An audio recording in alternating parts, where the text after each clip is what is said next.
Welcome to the Horizon Center School of Hypnotherapy, where we are committed to helping our students, graduates, and listeners be wildly successful in their practices.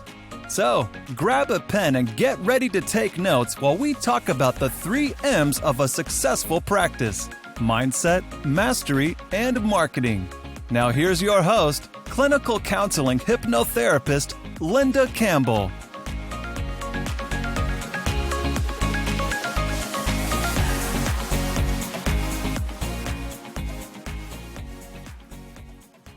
Hi, and welcome to the show. We've been covering complex trauma for the past 2 shows. This will be show number 3 on this topic. You're welcome to go back and listen to the other 2 shows, but I'll give you a brief recap of what we covered in those shows. So you've experienced complex trauma if you've gone through a series of ongoing situations where you felt unsafe. Now, this typically takes place in childhood. So some examples: growing up with an unpredictable parent, maybe a parent who's suffering from addiction, or a parent who had a mental illness or was a rageaholic on occasion. Any situation where you didn't know when or where the next negative thing was going to happen, so you had to be on guard all the time.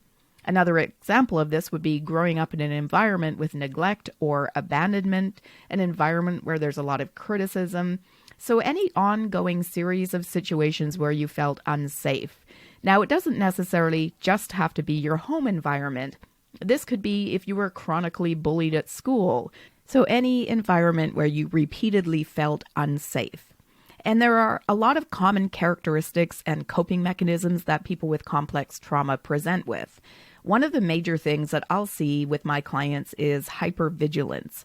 If you've grown up in an environment where you felt unsafe, and the subconscious doesn't know that there's such thing as passage of time, so if you've been in an unsafe environment once, it just assumes you still are.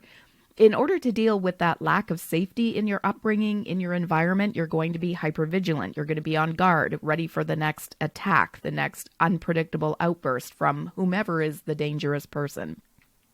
And so the job of the subconscious is to protect you.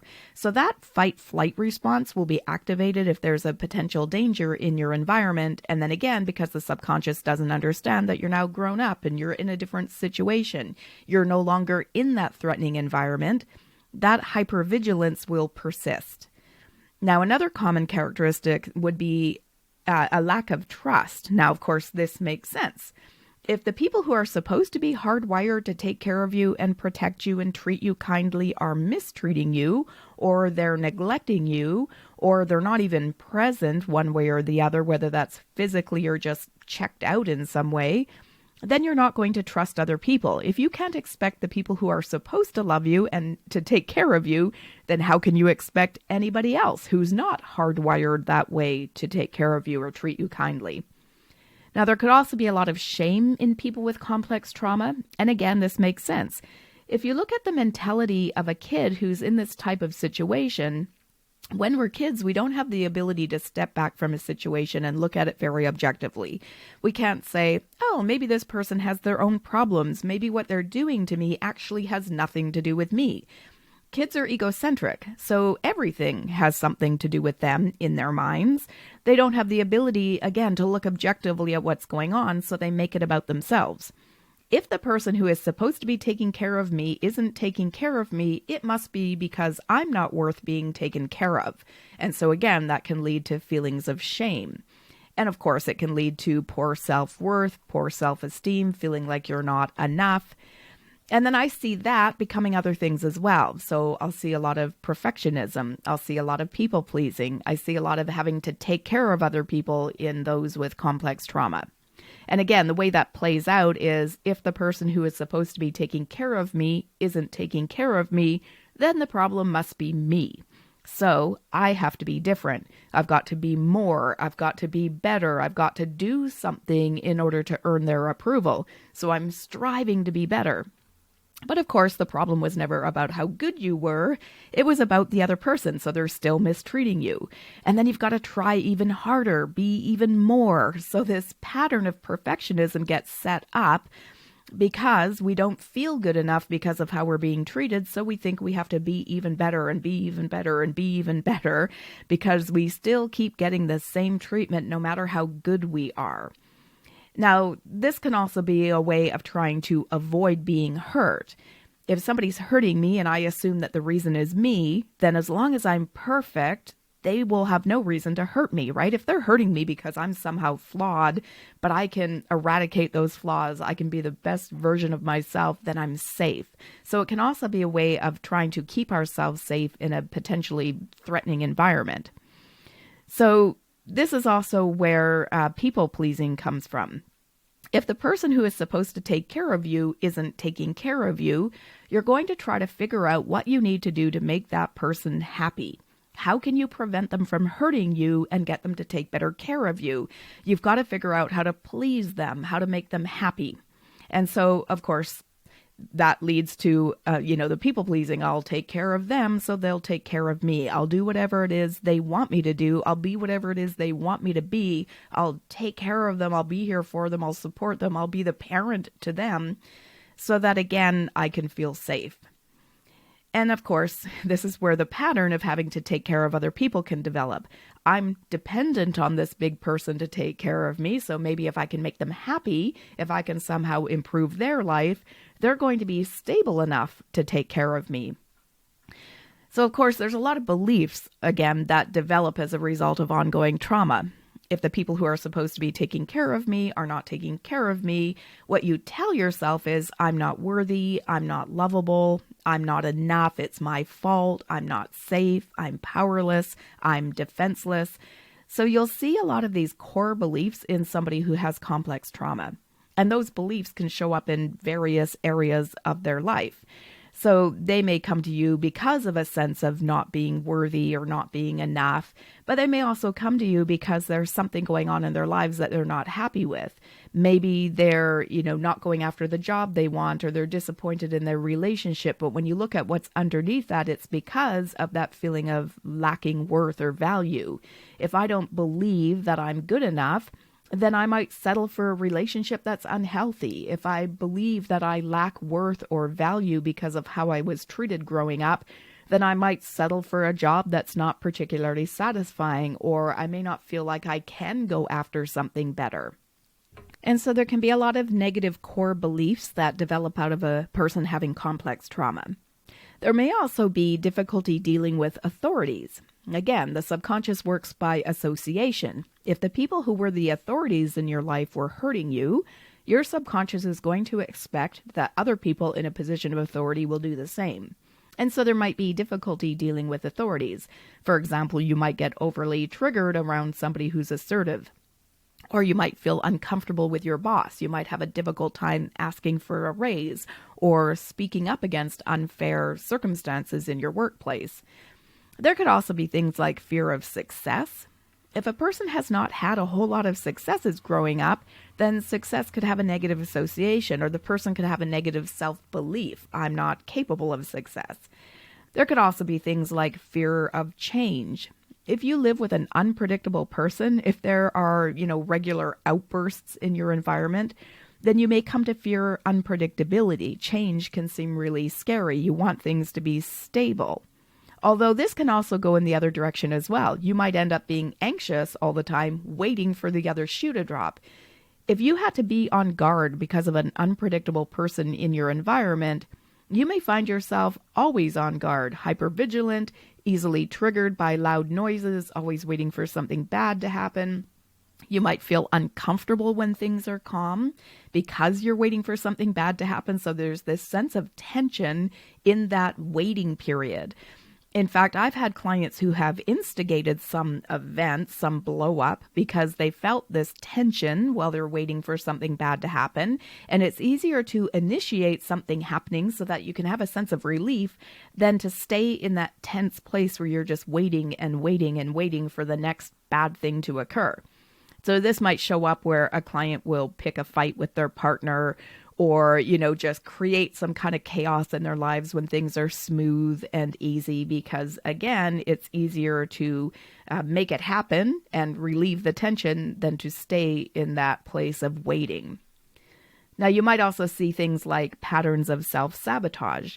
So again, if a person has a belief that they're not worthy because the people who were supposed to take care of them weren't taking care of them, then they might not think they're deserving of love or happiness or health or wealth or whatever it might be.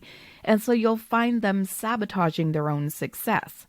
So the client might come in to work on something like creating more abundance in their life or exercising more regularly or eating healthfully. But if they've had complex trauma and because of that, there's a belief that they don't deserve a good life, that they're not worthy, they may be choosing behaviors that are counter to what it is they actually want to achieve. So again, there could be this self-sabotage. Intellectually, they know what they want to achieve and they know they're capable of doing it. But the subconscious doesn't see them as being worthy because of those negative messages they picked up. And because the subconscious is bigger and stronger than the conscious mind, it overrides their efforts. So people with complex trauma could also be drawn towards risky behavior and chaos. So they might have a lot of chaotic relationships. They might be a gambler. They might be drawn to high-risk behavior. So where does this come from? Well, if you're living in an environment where there's instability and unpredictability, where there's chaos, your fight-flight response is going off a lot. And so you get used to having a certain amount of adrenaline in your system. Your body begins to think that that amount of adrenaline is normal. So when your adrenaline levels go back to what is actually normal, it feels like something is off. So because these people get so used to that high level of adrenaline, they'll seek out activities or relationships that cause the adrenaline to spike. Hence, risky behavior, chaotic relationships. Unhealthy homes have a lot of highs and lows. So people get used to that. It begins to feel normal when there's a lot of highs and lows. And so they may be drawn into relationships where there's a similar pattern of neglect or abuse or criticism or, those ups and downs. Whatever we get growing up from our parents, we will sometimes recreate in our relationships. We get this kind of what I think of as an imprint of love in our psyche from our parents' example and by being loved by our parents. So our deeper mind recognizes what that particular brand of love feels like. So if you had a parent who was critical or abusive or an addict, or whatever, your subconscious goes, oh, that's what love feels like. And you'll find somebody who matches that imprint, who gives you that same brand or quality or feeling of love. You could look into a sea of people, and some part of you will recognize the person in the crowd who has that particular character. And anyone else, the person who on paper would be a really good fit for you, just doesn't make your socks roll up and down, just doesn't get you excited. So you'll often see people recreating in their relationships a similar dynamics, similar patterns that they had growing up with their parents. So these are some of the common characteristics that we'll see in people who have had complex trauma. There's also a lot of coping mechanisms that we'll see. If when we're kids, we're in an environment that constantly feels unsafe, we have to find ways to survive. And back then, when we're kids, we don't have a whole lot of options available to us. We can't leave the situation. Where would we go? What would we do? So we have to stay and pick up coping mechanisms that we can use in that environment.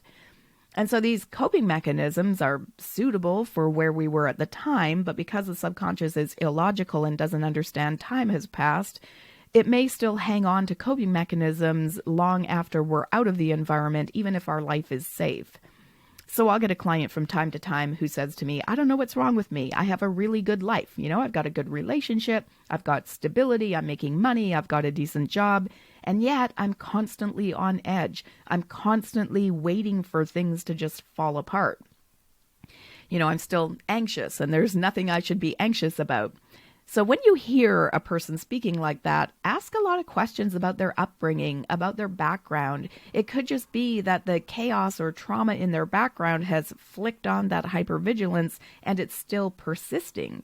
And it's caused the person to continue using strategies for coping that were set up way back then. And they're not able to really just appreciate and enjoy what's going on in their lives now because they're still anticipating something negative happening. And so some of the coping mechanisms that we'll see in people with complex trauma, one of them is numbing. And this can lead to behaviors like cutting or other self-injury behaviors. Now, cutting is often misunderstood. People sometimes think it's an effort to commit suicide, but it's usually not that at all. It's often a way to feel something. The person might be so numb, if being in your body has been unsafe because you've had abuse or sexual trauma or you've been neglected, you're hungry, whatever. If being in your body has been unsafe or threatening, then you learn to numb your feelings, to not be in your body, to dissociate. And so sometimes as a way of trying to feel something, people will engage in self-harming behavior because it gives them a way to feel. They have to have some really intense feeling in order to feel anything at all. And so numbing is one of the things that you might see in people with complex trauma. Another one could be isolating. Again, if somebody can't trust the people who are supposed to take care of them, they thereby feel they can't trust anybody because other people aren't hardwired to take care of them. So how would they expect to be safe in the world? And so the strategy here for coping with that might be to build big walls around yourself, to avoid people, to stay safe, to isolate. Now, this could also include things like social anxiety. The subconscious is saying, well, that person was a threat, so maybe any person is a threat. So the solution is don't go out, stay home. You'll see isolating social anxiety. You may also see people wearing kind of a mask. They're afraid to be seen for who they are because they think that they aren't enough. They think that they're not worthy, and so they're pretenders. From the outside, these people might look successful and well-adjusted and as though they've got everything together. But if you get an opportunity to peek behind the mask and see what's actually going on behind the scenes, then you'll see, in fact, that the mask is a pretense. It's a way of not letting people see what you believe about yourself, which is essentially that you don't have value. So another similar thing could be creating a perfect image. I alluded to this earlier. If I think I'm unworthy, I'm not good enough, then I have to try to be better. I'm really going to have to strive. I'm going to really try to put on this perfect image to present myself in a certain way so that I can somehow feel like I'm enough, or at least give that impression to other people. Another thing that we'll see as a strategy for coping is just giving up. No matter what I do, I don't seem to get the love or the acceptance or the care that I need.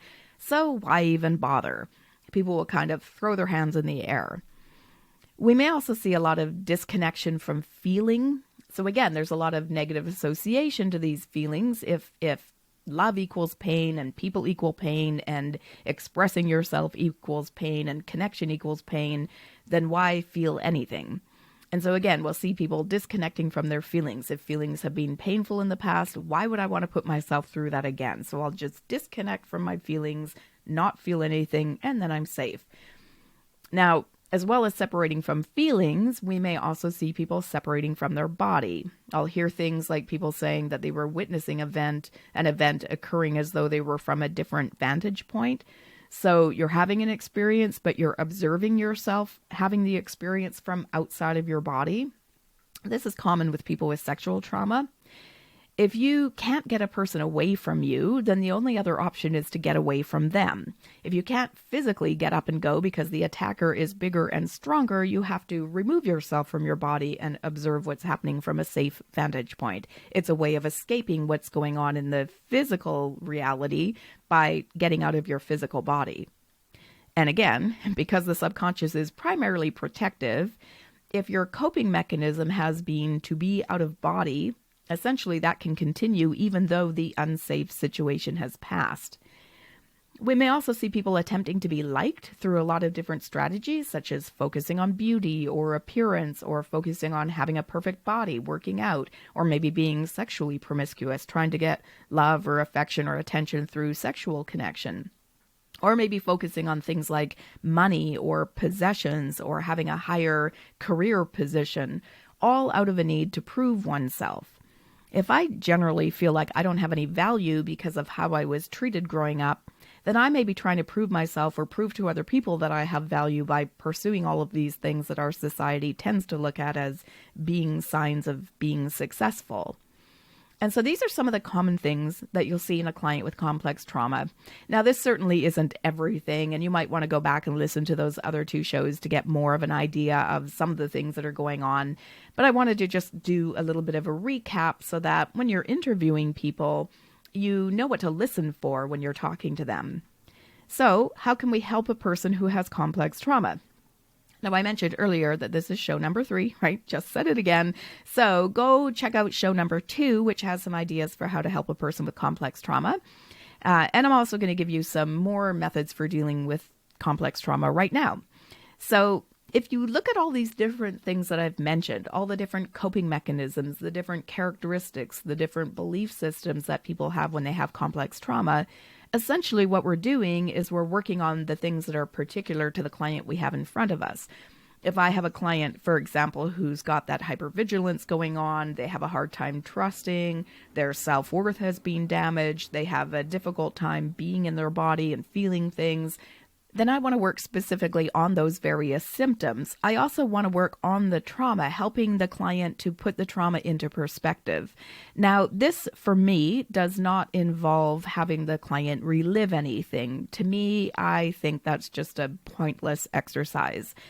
There's a lot of therapists, including hypnotherapists, that think that if you still have some leftover emotion around an event or series of events, that you need to go back through them again and again and again until there's no emotion around them. I don't agree with that. I think if a person has been traumatized, why the heck would I want to traumatize them again? My approach is really looking at what did they come to believe about themselves or about the world as a result of the events they've experienced, and how can we go in and introduce a different way of thinking? How can we reframe their beliefs so that we can move them forward in some way? And again, I'm looking at what are their specific symptoms and how can I help them on those symptoms? So, for example, a person might be trying to be liked by focusing on their body or focusing on money or focusing on career or on position, trying to create a certain image that they think is going to be acceptable to other people. And so in this case, I might be helping the client to develop a sense of self-worth, to recognize that their value is not determined by something they achieve or something they own or by their physical appearance. Their value is intrinsic. It's not dependent on something the person accomplishes. Now, one of the examples that I use in hypnosis, and it works really well, particularly with people who have had children, I'll ask them, when did you start loving your baby? And of course, most people will say, well, before it was even born, as soon as I knew I was pregnant or as soon as I knew the baby existed. And so I'll point out that the baby didn't have to reach a milestone in order to be worthy of love. The baby didn't have to achieve something.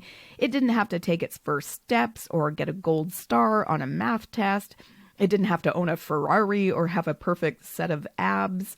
A parent usually loves a baby before they know any of its personality traits, before we know any of its talents or skills or characteristics, before it has proved anything to you or achieved anything. Again, a baby doesn't have to reach a milestone in order to be worthy of love. And so if it's possible to love a baby before we even know anything about it, just because the baby exists, isn't it also possible to love ourselves despite any achievements or regardless of any achievements? So it points out to the person, obviously, that self-love is not predicated on the things that you accomplish. Your worth is intrinsic. It was there before you came into the world. You're worthy just because you exist. So when somebody is using all of these external factors to try to prove themselves or to other people that they're worthy, we're getting them to accept their level of worth as just a given without having to pursue any of these other things. Now, sometimes when I talk about this to my clients, I can see them getting a little scared. I even had a client say to me once that her low self-worth gave her the drive to push herself to succeed in business. She was afraid that if she just accepted herself as she is, loved herself just for existing, that she wouldn't have the motivation or the drive to accomplish anything. Am I just going to sit around and do nothing, just slack off? No, of course not. You'll still be motivated to accomplish things, but the driving force underneath it is going to be a different driving force. It's not going to be that you feel such a low level of self-worth or self-esteem that you feel you need to accomplish things in order to be enough. You'll care for yourself and love yourself despite your accomplishments or the things that you own. You'll be motivated to accomplish things. You'll want to succeed because you want to put your gifts and talents into the world, because you have passion, because you want to serve the world in some way, because it excites you, because it feels good to you. So it's not about trying to prove yourself and prove your worth. It's because you just want to work on your accomplishments because it feels good to do so. So there's a different driving force underneath the behavior. It's not like if we just love ourselves as we are, we're never going to grow or improve. We're just doing it for different reasons. Now, another thing that we might work on with somebody in hypnosis to help them, if a person is using distraction or avoidance as a way of coping, again, if it feels threatening to be in your body, if it feels threatening to have to deal with your emotions, then people will do a lot of different activities to kind of check out. So I see a lot of different things. It can be gaming, it can be porn, it can be social media. I have one client who is basically attached to a screen all day long. When she wakes up in the morning, the first thing she does is check her phone, which happens to be in bed with her. She sleeps with it under her pillow. And then all day long, she's either playing games or watching YouTube videos or just checking out one way or another. The only time she doesn't really have her phone on is when she's working, but even then, on her breaks or when she can get an opportunity, she's going in and just seeing what's going on in the world. And admittedly, she's talked to me about how this is really a way to avoid feeling. It's a way of not dealing with her unresolved stuff. If she took a break, if she stopped and just sat still with no distractions, if she was in quiet for a little while, all of that stuff that she hasn't dealt with will start to come up. And of course, that's painful. And of course, people are kind of funny. We like to feel good. We don't like to feel bad. So when we start feeling bad, we're going to try to do something in order to feel better, to change what we're feeling, or to not feel anything. So for her, being on her phone is a way of keeping herself distracted so that she can avoid anything that's lurking beneath the surface. Now, of course, again, it doesn't have to be the phone. It can be any activity. It could be eating. It could be work. It could be shopping, the internet, social media. It could be drugs or alcohol. It could be anything. And so if you have a client who's engaging in some kind of distraction or avoidance behavior using activity or substances because being here, actually being present, is uncomfortable, then of course what we want to do is help the client to be able to be present. We want to build up their belief in their ability to deal with what they're feeling, to handle whatever arises. We want to encourage the client to feel whatever it is needs to be felt in order to heal. One of my clients told me once, and I've repeated this so many times because it's just absolutely true, what we don't deal with waits for us. And we tell ourselves, well, if I just ignore this, eventually it's going to go away. But that doesn't work. The subconscious doesn't understand passage of time. So if there's something that you have unresolved, it just kind of sits there in the background waiting and waiting for an opportunity to be dealt with. And this is why people are constantly distracting themselves to not look at that thing that's sitting there in the corner trying to get their attention. So again, we're working with a client on their tendency to distract or avoid, help them to be comfortable feeling, allowing that feeling to come through, trusting that they can handle it. And of course, we're going to work directly on whatever the thing is that they have unresolved within them.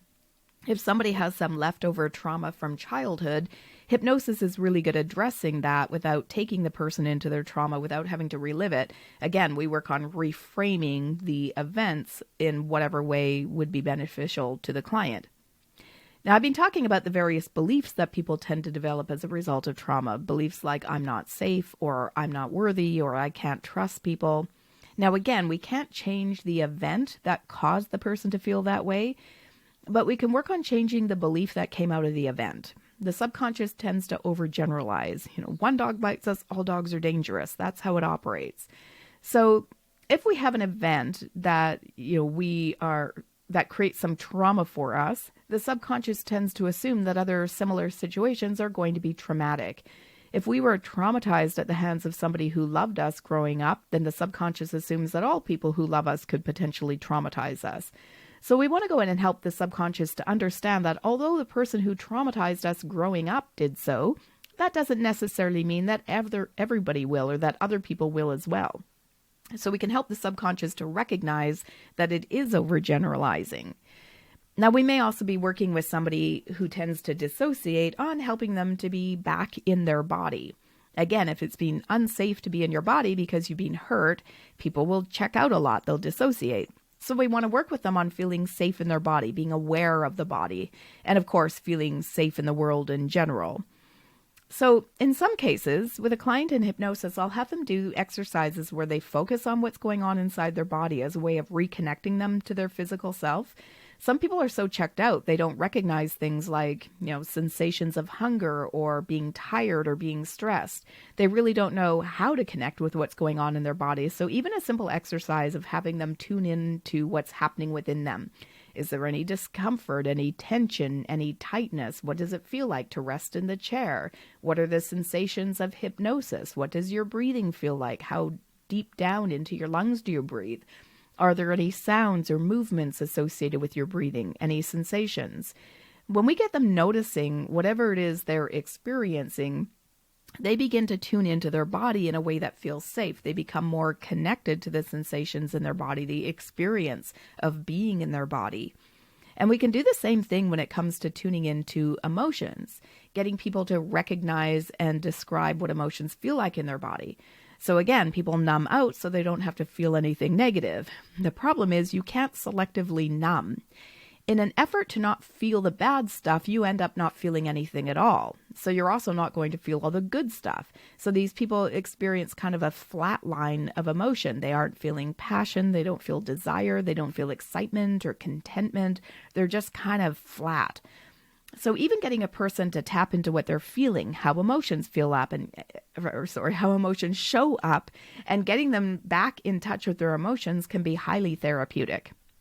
Now, we may also be talking to the client and helping them to meet any needs that their body has. So again, if you've been disassociated and you're not paying attention to what it feels like to be hungry or tired, what it feels like to be in your body, people get really disconnected from what their needs are and how to meet them. We want to work on helping them to tune back in. What does it feel like when you're tired? What is your body trying to communicate? What are those sensations you experience when you're feeling stressed?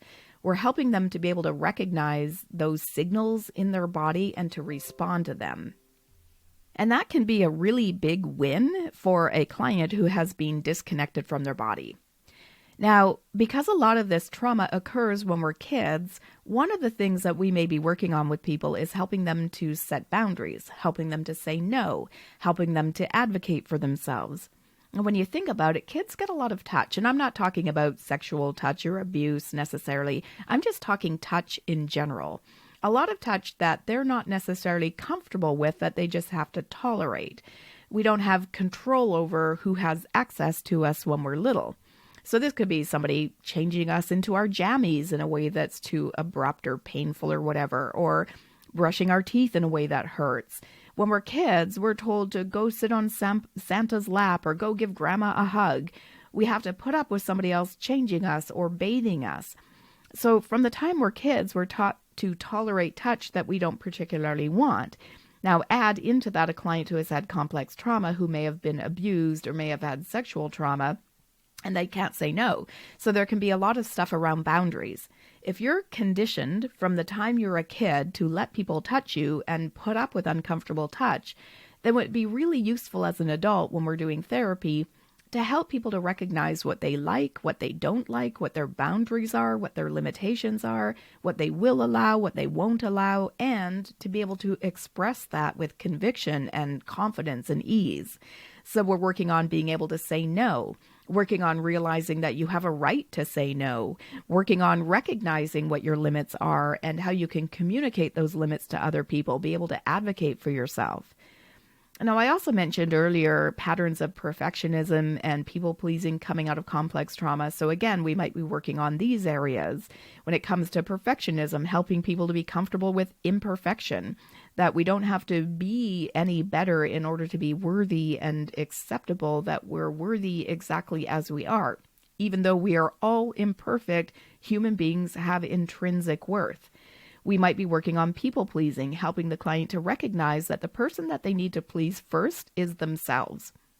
Again, if we've gotten into the habit of putting other people first, either because we were trying to feel, safe in that environment, or trying to get them to treat us better, or out of necessity, I had to take care of that parent because the parent was so checked out, they weren't taking care of themselves, then we can continue to play out those patterns in our other relationships. And so helping the person to prioritize themselves more highly, helping the person to be able to say no to other people's requests, helping people to decide when they want to step in and help somebody out and when they don't, so that they feel that they can make that choice in their own lives.